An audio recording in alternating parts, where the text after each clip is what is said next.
Bismillahirrahmanirrahim. Nama saya Muhammad Farhan,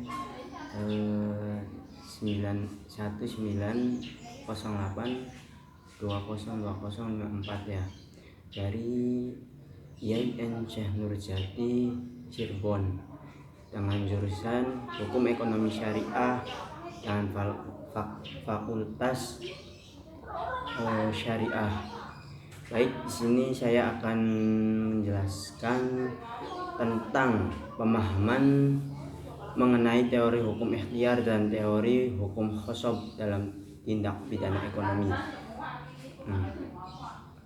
Untuk salah satu tugas yaitu untuk menyerahkan salah satu tugas, yaitu tugas akhir semester atau UAS mata kuliah fikih muamalah. Baik, saya akan menjelaskan, mengkaji dan menjabarkan tentang pemahaman mengenai teori hukum ikhtiar dan teori hukum khosob dalam tindak pidana ekonomi. Teori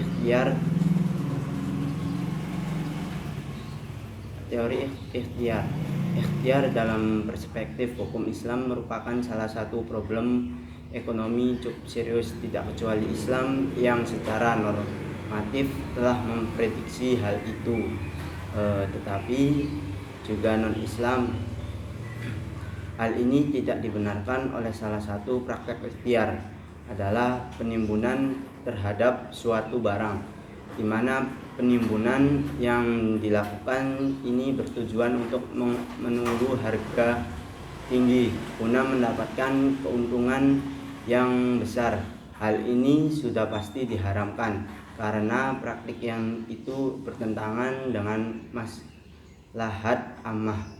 Nah, jadi ikhtiar ini yaitu suatu barang yang ditimbunkan dan dikeluarkannya itu ketika barang tersebut harganya mahal, dan praktek tersebut itu yaitu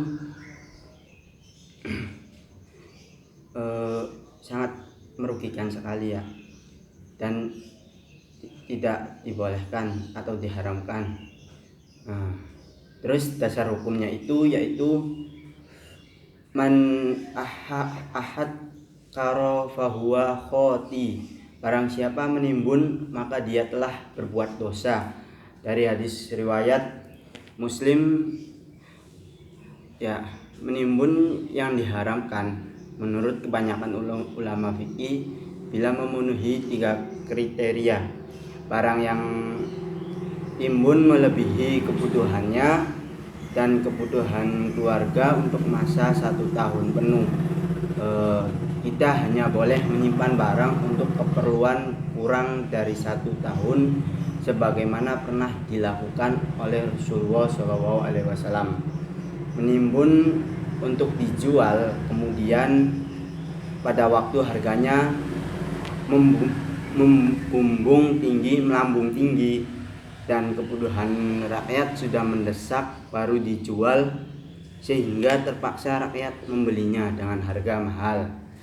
Ya, contoh kasusnya tahun kemarin atau ya beberapa bulan kemarin itu, contoh kasusnya yaitu masker ya. Masker itu awalnya harganya murah, terus sekarang sangat dibutuhkan oleh masyarakat, jadi menjadi sangat mahal sekali. Dan adapun kelompok-kelompok yang sangat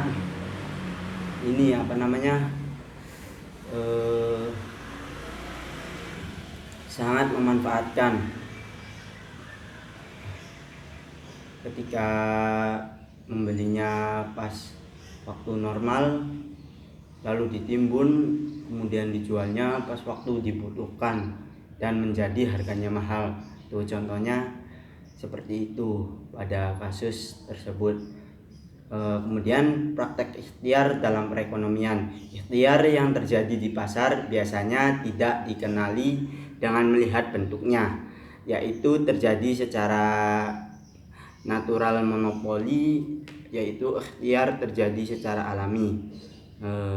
Kemudian teori gosok. Gosok adalah mengambil harta orang lain secara paksa dan sewenang-wenangnya, bukan dalam arti merampok. Nah, jadi seperti ini. Sehingga gosok adalah penguasaan terhadap harta orang lain secara sewenang-wenang atau secara paksa tanpa hak, namun bukan dalam pengertian perampok maupun pencuri, baik itu mengambil materi harta atau mengambil manfaat suatu benda. Gosok memiliki perbedaan dengan mencuri. Mencuri adalah menguasai atau mengambil, memiliki orang lain secara diam-diam dengan tujuan memang untuk memiliki barang tersebut. Jadi gosok ini yaitu beda sekali dengan perampokan atau mencuri ya. Jadi kalau merampok atau mencuri itu yaitu ada ketika ada barang yang diambil secara diam-diam dan tidak izin, terus barang tersebut ingin dimilikinya tuh, entah dijual entah apa menjadi uang gitu ya. Nah, tapi gosok ini yaitu ketika barang tersebut ingin, ya bahasanya meminjam gitu ya, meminjam terus tidak seutuhnya untuk dimilikinya, jadi hanya kebutuhan sebentar saja gitu dan dikembalikan saja. Ya contohnya seperti meminjam sandal pada contoh-contoh gosok yang ada di pesantren ya, yaitu ketika meminjam sandal entah di musola atau di kamar, atau kamar tuh apa ya, iya kamar gitu ya, kamar, terus kemudian nggak bilang-bilang dulu gitu minjemnya tuh, langsung ambil, tidak ketahuan sama si majikannya, si pemiliknya, terus kemudian dipakai, dimilikinya, tapi dikembalikan lagi. Tapi kalau perampok sih seutuhnya dimilikinya tuh.